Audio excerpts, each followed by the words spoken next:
नमस्कार, मैं हूं अनुराधा प्रसाद। पूरी दुनिया हैरत भरी नजरों से प्रयागराज में गंगा, यमुना और अदृश्य सरस्वती के संगम की ओर देख रही है।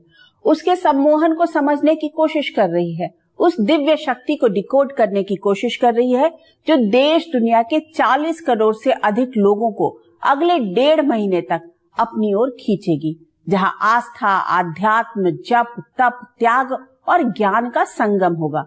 अमृतपान की लालसा न जाने कब से सन्यासी और गृहस्थ दोनों को महाकुंभ में डुबकी लगाने के लिए अपनी ओर खींचती रही है।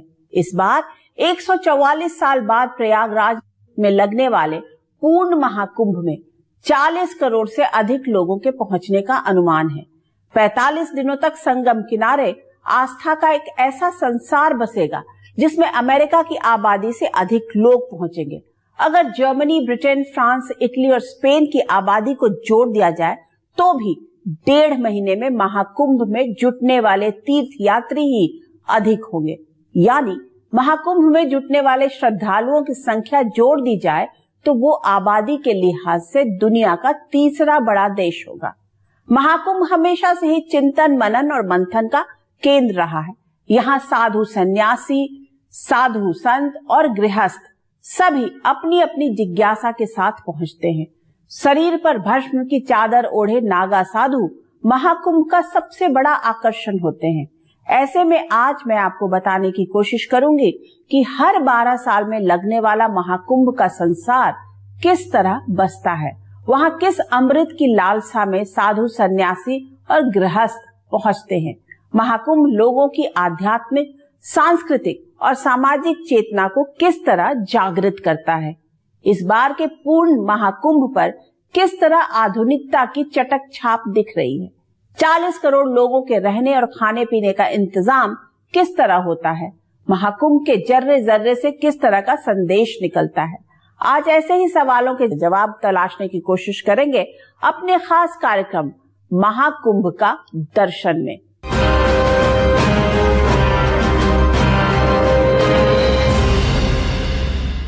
हर 12 साल में हरिद्वार, प्रयागराज, उज्जैन और नासिक में महाकुंभ लगता है, जिसमें करोड़ों की संख्या में नागा, साधु, सन्यासी और गृहस्थ पहुंचते हैं। हरिद्वार और प्रयागराज में हर 6 साल पर अर्धकुंभ का भी आयोजन होता है, जहां पवित्र नदियों में डुबकी लगाकर लोग पाप से मुक्ति की कामना करते हैं। लेकिन क्या महाकुंभ का मतलब सिर्फ पवित्र नदियों में डुबकी लगाना और पाप से मुक्ति भर है? आखिर किस अमृत को पाने की चाहत में दुनिया भर के 40 करोड़ से अधिक लोग प्रयागराज की धरती पर कदम रखेंगे और संगम में डुबकी लगाएंगे? वो कौन सी अदृश्य शक्ति है जो लोगों को आपस में जोड़ती है और पता नहीं कब से जोड़ती चली आ रही है? दुनिया के किसी दूसरे हिस्से में इतना बड़ा धार्मिक आयोजन क्यों नहीं होता? इस पर मंथन से पहले ये समझना जरूरी है कि पूर्ण महाकुंभ के लिए प्रयागराज किस तरह से तैयार है।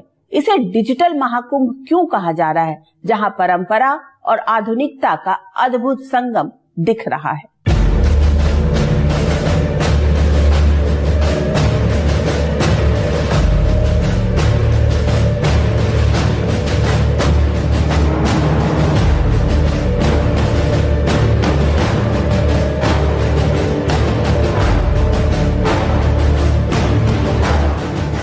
सूरज ढलने के बाद महाकुंभ के लिए बसाई गई अस्थायी स्मार्ट सिटी कुछ इस तरह की अद्भुत, दिव्य और भव्य दिख रही है।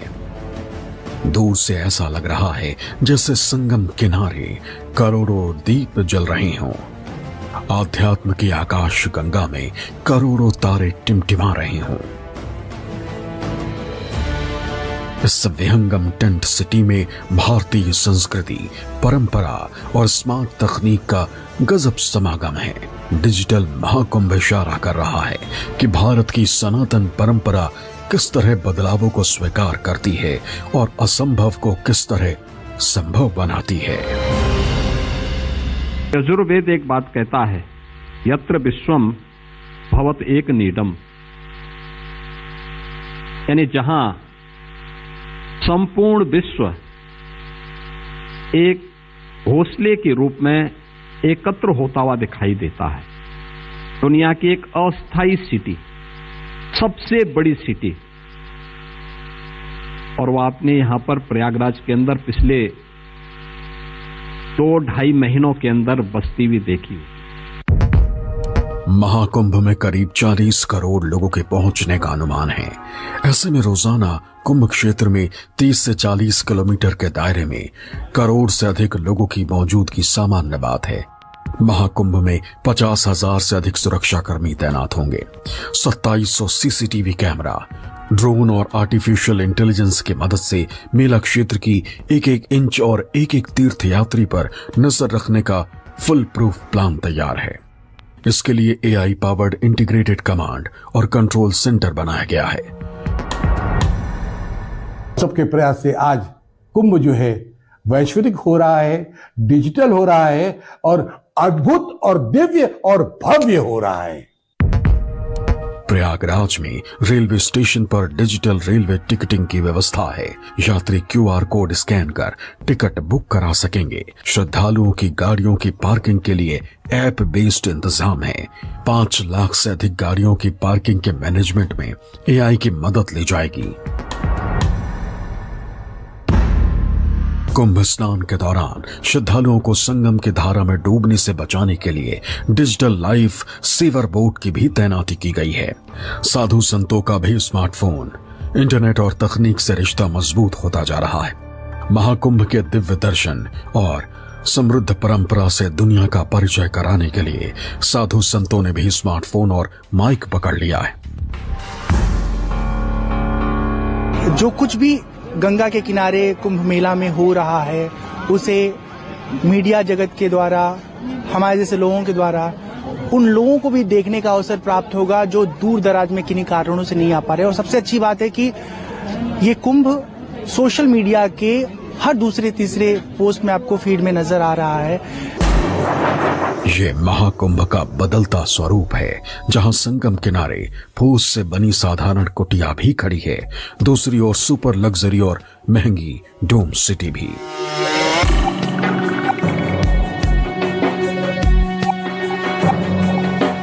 एक और संगम किनारे सीमित संसाधनों में कल्पवास के लिए बनी अति साधारण कुटिया, जो प्रकृति और इंसान में संतुलन का संदेश दे रही है, जिसमें नदी को माता, पेड़ में देवता और कण कण में शंकर देखने वाली सोच है।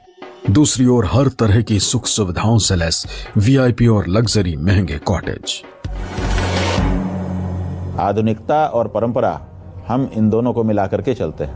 पुरातन होकर के भी हम नित नवीन हैं, आधुनिक हैं। हम पुरातन हैं इसका मतलब ये नहीं है कि आधुनिकता का स्पर्श हम नहीं करते हैं। ये जो बात कही जाती है कि ये आधुनिक है, ये पुरातन है, ये गलत है। हम पुरातन होकर के भी नित नवीन हैं, आज भी वही हैं। तो ये आधुनिकता हमारी यहाँ पर दिखाई दे रही है। ये भारत की सनातन परंपरा की खूबसूरती है, जिसमें वक्त के साथ बदलावों को जोड़ लिया जाता है। तकनीक आई तो फूस का विरोध नहीं, बिजली आई तो तेल और घी के दिए का विरोध नहीं। महाकुंभ में परंपरा और तकनीक दोनों के अद्भुत संगम में भविष्य के भारत की विराट तस्वीर दुनिया को दिखनी तय है। इससे पहले महाकुंभ में कभी तकनीक का इस स्तर पर इस्तेमाल नहीं हुआ था। प्रयागराज में 30 से 40 किलोमीटर के दायरे में आस्था और आधुनिकता के बीच मेल करता एक ऐसा हाईटेक संसार बसा हुआ है, जहां एक ओर भस्म लपेटे नागा साधु घूम रहे हैं तो दूसरी ओर अत्याधुनिक तकनीक के जरिए पूरी दुनिया तक महाकुंभ का संदेश पहुंच रहा है। क्राउड मैनेजमेंट से लेकर पार्किंग तक में डिजिटल इंडिया के बढ़ते कदमों की छाप साफ साफ दिख रही है। अब ये समझने की कोशिश करते हैं कि एक आदमी के लिए महाकुंभ का मतलब क्या है। महाकुंभ किस तरह से सामाजिक एकता और राष्ट्रीय एकता का संदेश देता रहा है। कुंभ किस तरह से प्रकृति और इंसान के बीच समन्वय का रास्ता दिखाता रहा है। महाकुंभ किस तरह से समानता, स्वतंत्रता और लोकतंत्र से बहुत आगे का दर्शन रहा है।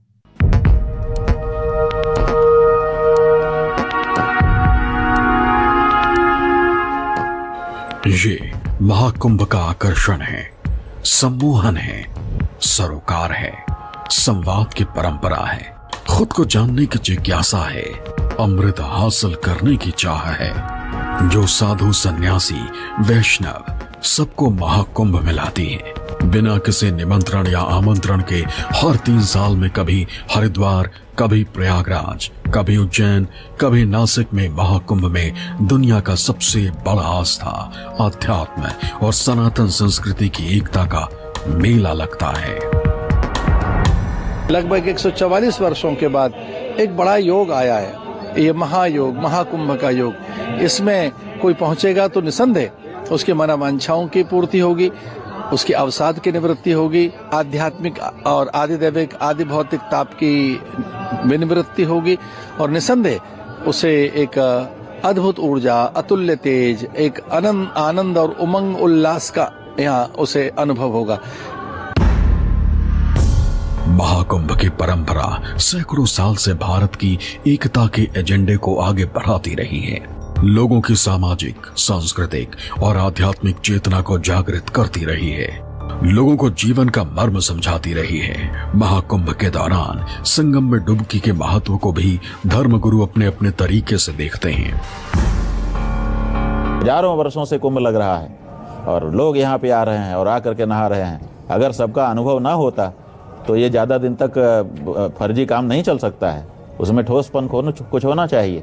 तो ये बहुत ठोस है और ये पाप की मुक्ति होती है। हमारे धर्मशास्त्रों में नियम भी बताया है, मनोवैज्ञानिक भी कहते हैं और प्रत्यक्ष भी देखा जाता है कि अगर दोष पाप हो, कष्ट सह लें हम स्वयं आगे बढ़ करके, तो हो जाता है। जो लोग कहते हैं डुबकी लगाने से क्या होगा, लगा के देखो, मन भी शांत होगा, शिकवे भी दूर हो जाएंगे और इस देश का जो संगम है ना, उसका दर्शन हो जाएगा कि जहाँ ना कोई गरीब है, ना ही कोई अमीर है, ना कोई राजा है, ना कोई रंक है, ना कोई एक्टर है, ना कोई डायरेक्टर है, सब बराबर हैं। केवल एक ही चीज दिखती है, डुबकी, और डुबकी लगते हुए सिर किसका है, कौन जात पात पूछता है, कौन कहता है कि तुम क्या हो, कौन पूछता है कि तुम कहाँ से आए हो, कुछ भी तो नहीं पूछा जाता। केवल एक डुबकी, यही इस देश का संगम है। पौराणिक कथाओं के मुताबिक देव और असुरों के बीच सागर मंथन के बाद जो अमृत कलश निकला, उस अमृत की छीना झपटी के बीच कुछ बूंदे धरती पर 4 जगह गिरी। एक हरिद्वार, जहां पहाड़ों से गंगा मैदान में उतरती हैं, दूसरी प्रयागराज, जहां गंगा यमुना और अदृश्य सरस्वती का संगम है, तीसरी उज्जैन की क्षिप्रा नदी और चौथी नासिक की गोदावरी नदी। ये 4 जगह पे कुंभ मेला करते हैं और आपको पता है कि हमारे जो इस साल होने वाला है, ये तो बहुत महत्वपूर्ण कुंभ मेला है। स्नान लेना, इसमें इसका एक स्पिरिचुअल सिग्निफिकेंस आप समझ के स्नान लेना चाहिए। विद्वानों का मानना है कि सिर्फ महाकुंभ में पवित्र नदी में डुबकी लगा लेने भर से इंसान पाप पुण्य के चक्र से मुक्त नहीं होता है। महाकुंभ का मंच सामूहिक रूप से समाज के बेहतरी के उपायों पर मंथन का महामंच है, जहां विद्वान आपस में वर्तमान, भूत और भविष्य पर चर्चा करते होंगे। ऐसे उपायों पर मंथन करते थे जो इंसान को इंसान से, इंसान को समाज से, इंसान को धर्म से, इंसान को प्रकृति से जोड़ते हुए ब्रह्म ज्ञान का रास्ता दिखा सके। महाकुंभ की शुरुआत कब हुई, इसका कोई ठोस प्रमाण नहीं है। ऋग्वेद के 10वें मंडल के 89वें सूक्त में कुंभ का जिक्र तो है, लेकिन कुंभ मेले का नहीं। ऋग्वेद से करीब 600 साल बाद लिखे गए अथर्ववेद में पूर्ण कुंभ का जिक्र है। संगम का संकेत भी वेद में मिलता है, पर कुंभ मेले का नहीं है। महाकुंभ की शुरुआत कब हुई, ये कहना मुश्किल है। माना जाता है कि भारत में ज्ञान की परंपरा को आगे बढ़ाने के मकसद से महाकुंभ की शुरुआत हुई होगी, जिसमें पहले साधु सन्यासी और विद्वान शामिल होते रहे होंगे। बाद में इसमें गृहस्थ भी जुड़े होंगे। अखाड़ों ने महाकुंभ की भव्यता को आगे बढ़ाया और उसके अमृत यानी ब्रह्म ज्ञान को लोगों तक पहुंचाने में बड़ा किरदार निभाया। महाकुंभ में किसी से कोई जाति नहीं पूछता, गरीब अमीर के बीच भेदभाव नहीं करता, एक दूसरे से जुड़ने और जोड़ने की चाहत साधु संत सन्यासी के साथ साथ गृहस्थ भी सबको एक जगह लेकर आता है। कुंभ में ज्ञान, ध्यान और चेतना की धाराओं का संगम होता है। ये दिव्य भव्य महाकुंभ ही है जो उत्तर को दक्षिण से और पूरब को पश्चिम से जोड़ता रहा है। ये भारत की उस सनातन परंपरा से निकला समागम है जिसमें इंसान खुद से साक्षात्कार करता है, जीवन का मर्म समझने की कोशिश करता है। आज की तारीख में तकनीक ने भले ही हमें आपस में जोड़ दिया हो, ज्ञान के आदान प्रदान को भी आसान कर दिया हो, पर जरा सोचिए 1000, 100 साल, 500 साल, 100 साल या इवन 50 साल पहले ज्ञान विज्ञान पर तर्क वितर्क कैसे होता होगा। भारत किस तरह विश्व गुरु बना। संभवतः ज्ञान की इस धारा को मजबूत करने और एक दूसरे तक पहुंचाने में महाकुंभ जैसे मंच ने बड़ी भूमिका निभाई।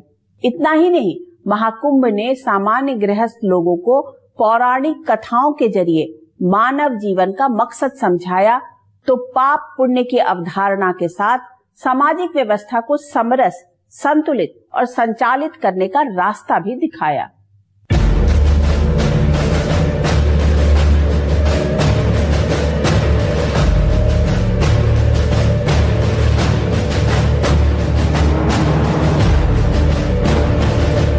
महाकुंभ में अखाड़ों की बड़ी भूमिका होती है। 8वीं सदी में आदि शंकराचार्य ने अखाड़ों की स्थापना की थी। अब इनकी संख्या 13 है। इनसे जुड़े साधु संत, सन्यासी, नागा महाकुंभ में अपने अखाड़े के ध्वज तले तप, जप, ध्यान में जुटे।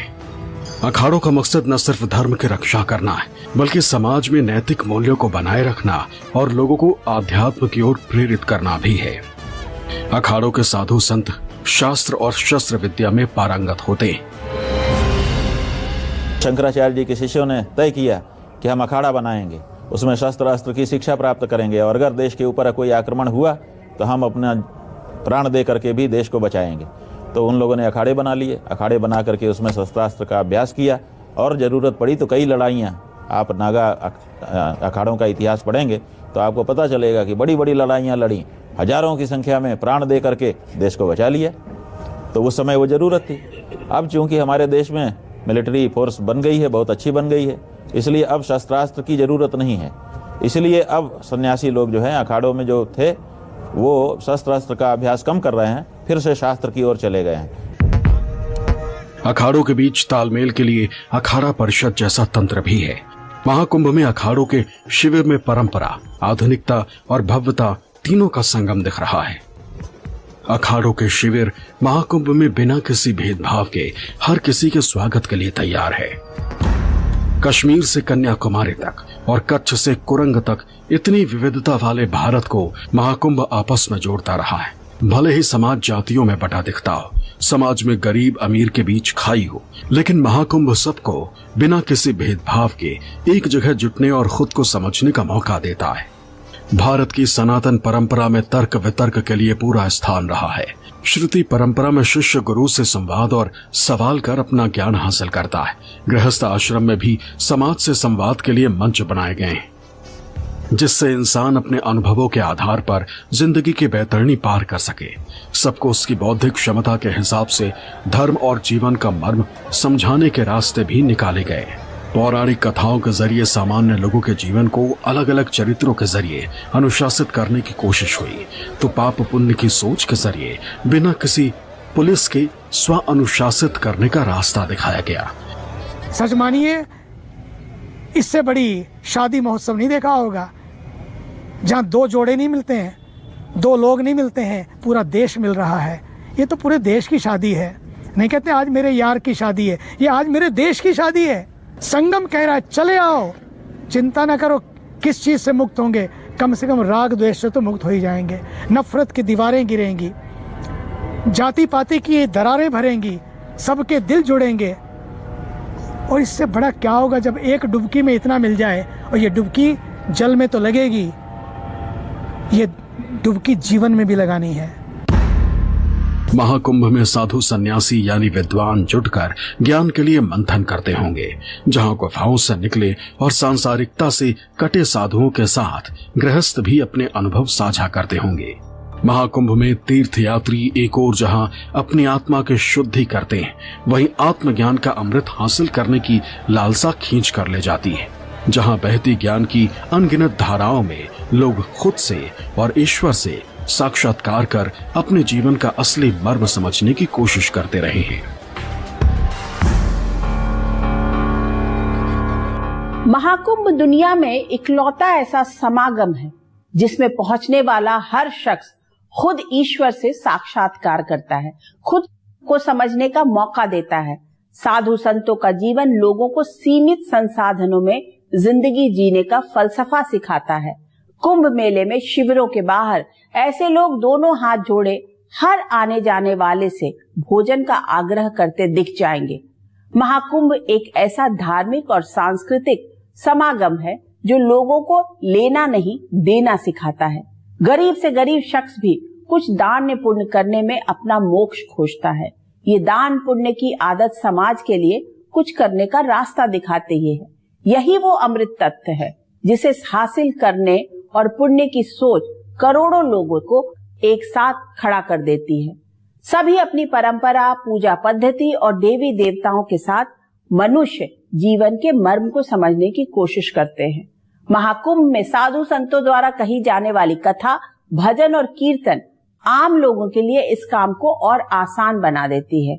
महाकुंभ का स्वरूप इतना उदार और समावेशी रहा है कि हर शख्स अपने जीवन का मकसद अपनी समझ के हिसाब से तलाश लेता है। सनातन परंपरा का ध्वजवाहक कुंभ पश्चिम की तरह किसी संहिता को मानने के लिए मजबूर नहीं करता, बल्कि समय चक्र के साथ संशोधनों को भी स्वीकार करता रहा है। यही वजह है कि महाकुंभ वक्त के साथ आधुनिक और हाईटेक भी होता जा रहा है।